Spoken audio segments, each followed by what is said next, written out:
Hey everyone, this is Flash, your squatter hunter, and this is Squatter Talk Tuesdays, Squatter Talk with Flash live. First I want to say chat is open to anyone and everyone today. So if you do want to interact with any questions or comments, I will do my best to to interact and answer any questions you may have before the end of this program. So today I want to talk about, no fault evictions. Most people, a lot of people assume that I'm a landlord or I'm a homeowner, and therefore that is the reason I'm fighting for homeowners or landlords. The truth is, my entire adult life, I have been a tenant. I have been a renter, and I can actually relate more to the tenant than I can the landlord. However, I fight for what is right, and when I fight for a landlord, it's because the tenant is doing something that I believe is wrong. And on the flip side, if I find a landlord that is, not in the up and up, I will fight for the tenant. So today I want to be able to talk about no fault evictions, what they are, and the situation it causes. I'm speaking today to both landlords and tenants. I'm, asking landlords to have some compassion for what it does to the tenant. And I want to talk to tenants about the rights that they have if they are forced to evict, even though they've paid their rent and they have done everything that they are supposed to do based on the contract that they signed, which is a lease, right? So I wanted to, I want to talk about that today. And this is the first time that I can personally talk on behalf of a tenant. So I'm, hi, ever had firearms pulled on you? All right, so I'm going to get to, the questions a little bit later. So bring them in, and I will get to comments and questions a little bit later in this. I promise you that. So I do appreciate all questions and comments. So I have a situation that I want to share with you, and it really made me think about the fact that, sometimes things are created by circumstance, and I am not in any way justifying a tenant that stops paying rent. Okay, but when a no fault eviction happens, it's usually because of a circumstance that the homeowner is going through.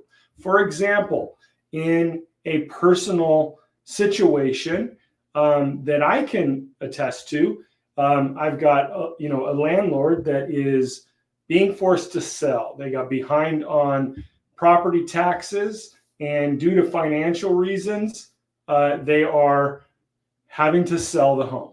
Okay, now they reach out and will say, hey, 60 days. You have 60 days to vacate. We have to sell the property that you're living in.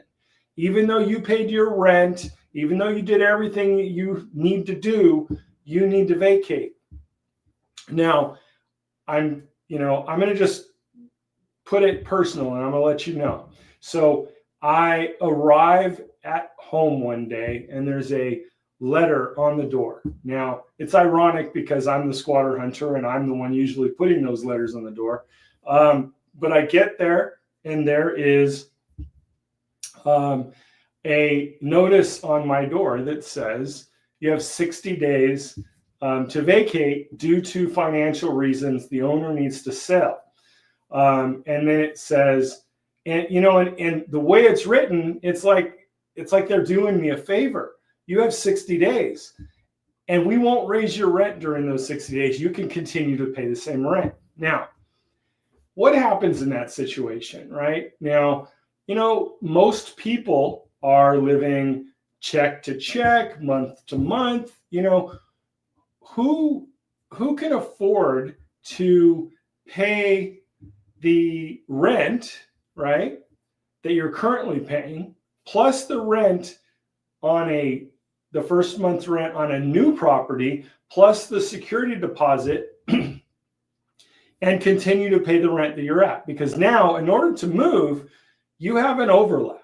You have two houses that you need to support, right? Because you're not going to be able to just move out same day. And so it creates a financial burden on the tenant.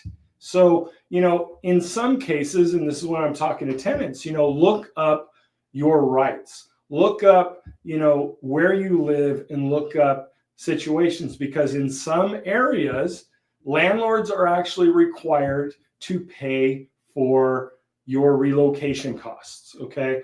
And so, it is not, I understand if a homeowner needs to sell the property, but what I'm asking homeowners to do is take into consideration the financial burden that you are placing on your tenant. Your tenant has been a good tenant. Your tenant has paid rent on time. Your tenant has, not caused any problems, or else you would have been trying to evict them another way, right? So just keep that in mind and have some compassion for the fact that you're creating a financial burden because of your financial issues that have nothing to do with your tenant. So now your tenant has to come up with all of this extra money that they were not planned for, right? They were not ready for. They get a notice. They had no warning, no way of knowing prior to that. So they're scrambling, trying to figure out, how do I come up with all this extra money to now pay rent where I'm at and pay rent on the new place, right? Now, according to the law in some places, that property management company they're supposed to notify you of your right to relocation fees. Now, sometimes that relocation fee is a month's rent, and they can decide whether it is, just saying you don't have to pay rent, and that will help you relocate. Take your rent money, pay it down on a new house, and leave my house clean, and you'll get your security deposit back. All I'm saying is that, landlords, take into consideration of what that might be doing to your tenant. Okay. Now, is that causing your tenant to then become a non-paying tenant with you? Are you now going into a non-paying tenant eviction because they can't find a place to live because they don't have enough money to pay both places, or they don't have the deposit until they get their security deposit back? So there are factors to consider there. So when I'm interviewing a homeowner and I'm talking about a non-paying tenant, I'm asking these questions. What caused them to be a non-paying tenant in the first place? Was it because you offered them a situation that they couldn't recover from? Or did they just specifically go in, target you, and decide not to pay rent? There is a difference. Also, non-paying tenant could be some other financial situation, like loss of job caused them to become a non-paying tenant. And maybe they're slowly trying to catch up or doing the best they can. So there are differences between non-paying tenants. Okay. So, I will keep you posted. And I think I'm going to do a video series of the unlawful eviction situation and keep you apprised through a video probably, to let you know how my scenario works out and my response to them and how they react, and if we can civilly come to an agreement, and to where I can leave one house as I left, as I took it over, and in the same condition, and then able to move my family into another location, and have it not be such a financial burden on my family that we don't deserve. So that's going to be my goal. So I will keep you posted on how my situation works out. And, I'm actually going to send this link to the property manager and see what they say, because this is going to be kind of part of my response to their letter. I don't think that it is, it's pretty common, and it's something a lot of people have to go through. So so I will keep you posted on that. All right. So I also want to say that I have some videos coming out of more squatter stuff, and I know you guys have been waiting patiently, some of you not so patiently, and you've been wanting me to put out more squatter videos. My show premiered, so that was great news, and we got good ratings on that.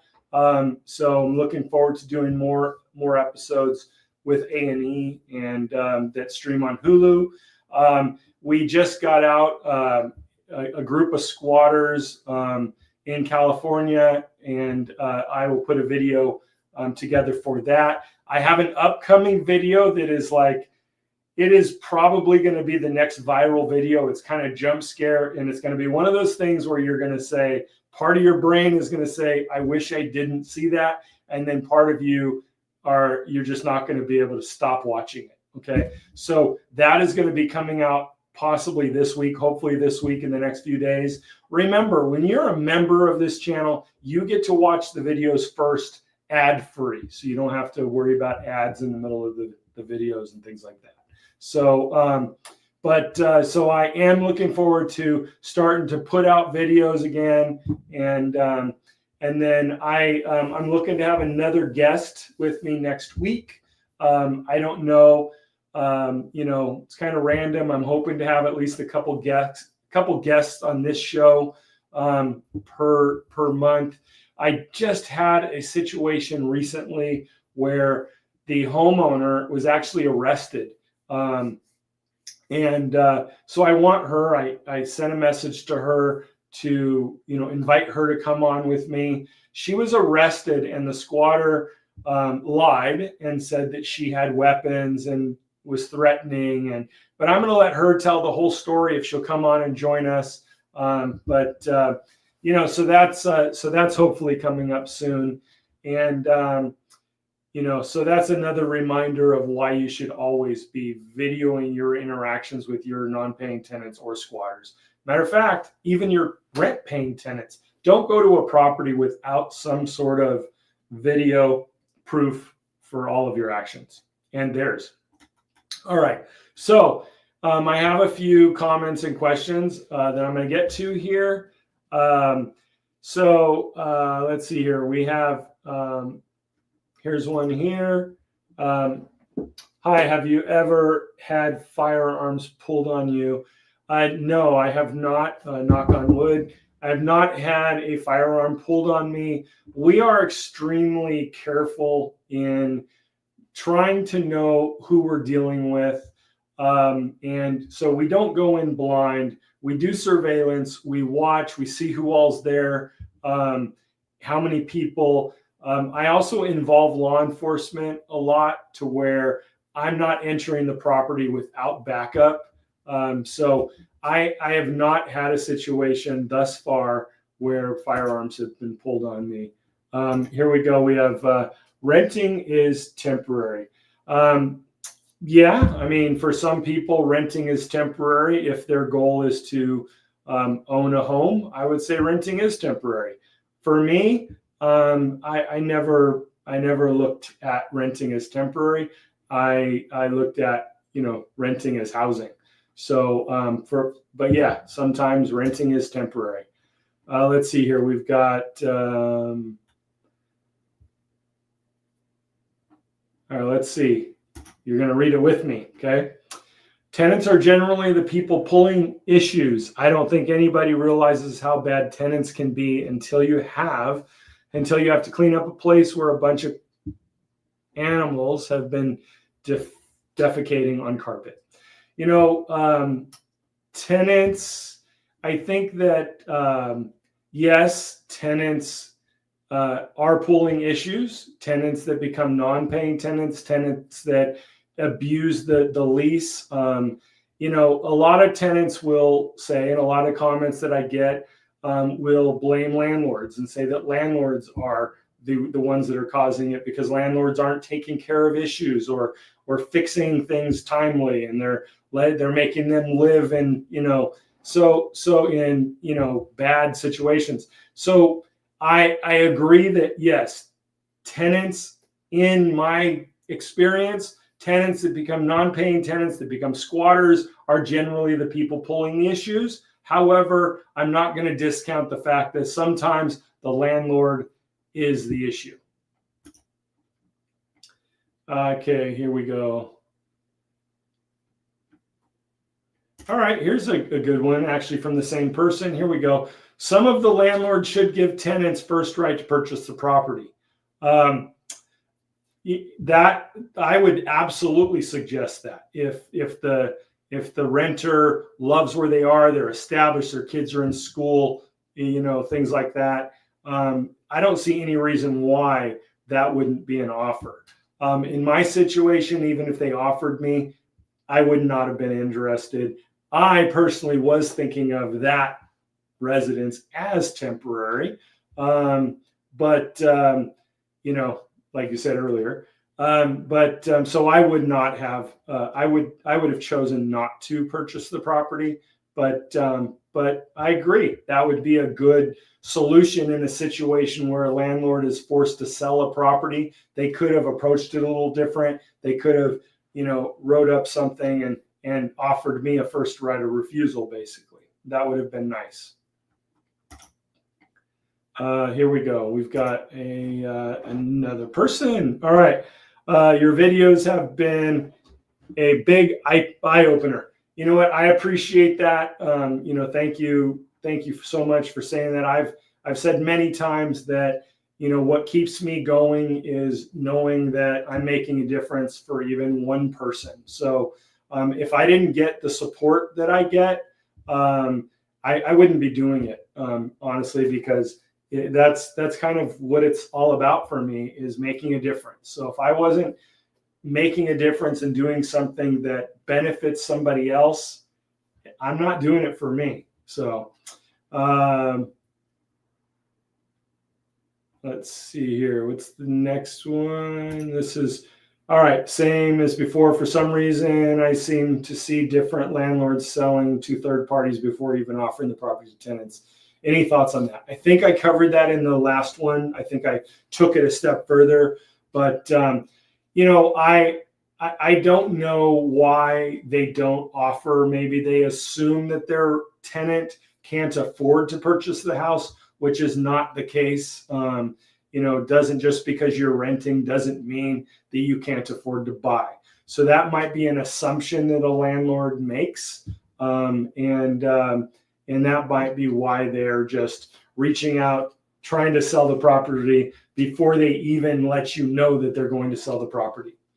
And then we got another one here, same person here. And I'm going to pronounce, is this your name? Is this, and I'm going to try to pronounce it Zephiel, something like that. I always videotape my non-paying tenants. I tell them they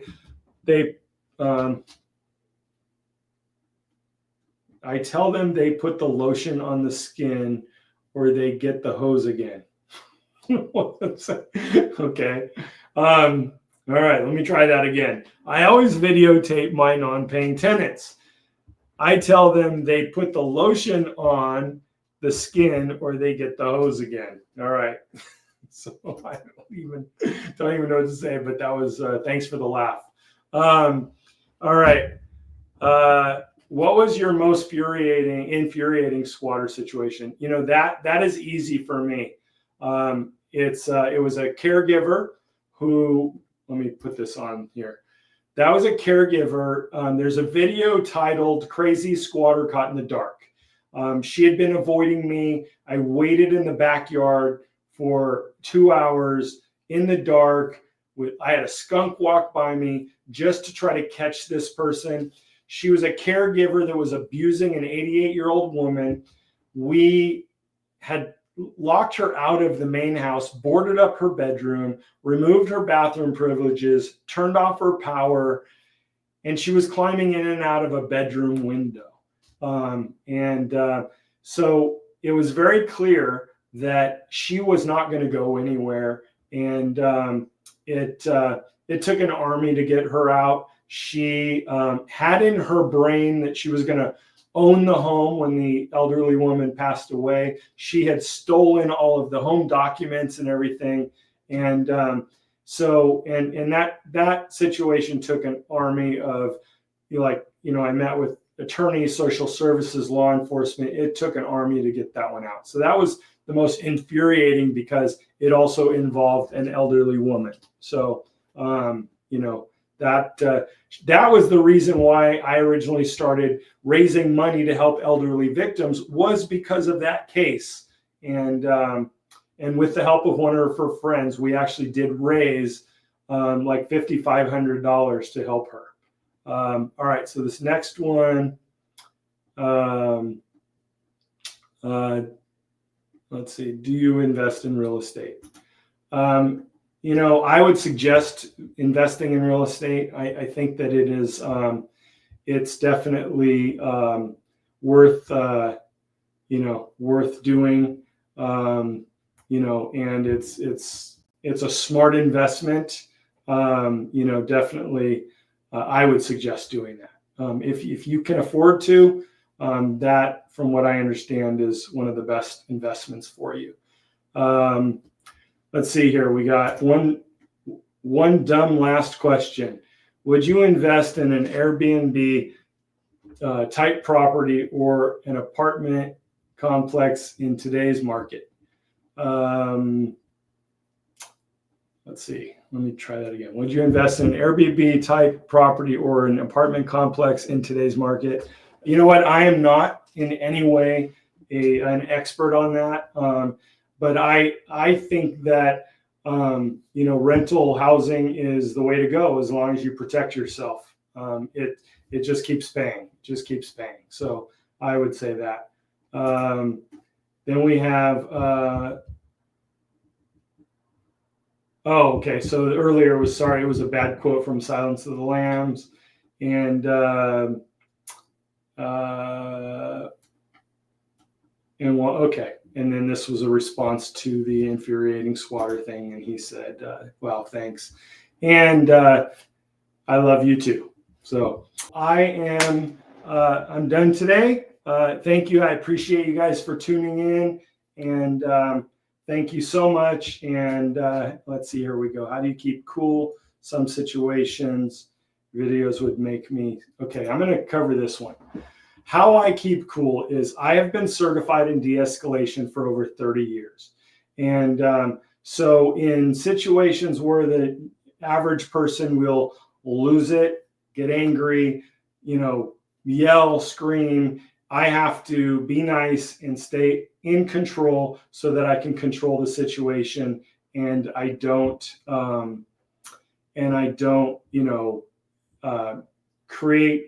lose control of the situation to where it escalates out of my control. So it is something that is not easy to do. The very first time when it was my mom was the most personal one it was, and I literally had to hit the heavy bag for a couple weeks before I could even go up there. So that's the story. All right, guys. So take care of yourself. Remember that if you ever have an intruder, a squatter, a non-paying tenant, something like that, call law enforcement and just let them do what they're supposed to do. Let them make sure that you're safe. And as soon as they tell you it's a civil matter and there's nothing they can do, then that's when you would reach out to me, squatterhunters.com, and let's talk about outside the box options. All right, guys, I love you. Take care. And, I appreciate all of you. Keep watching. I'm going to bring new content soon. All right, take care now.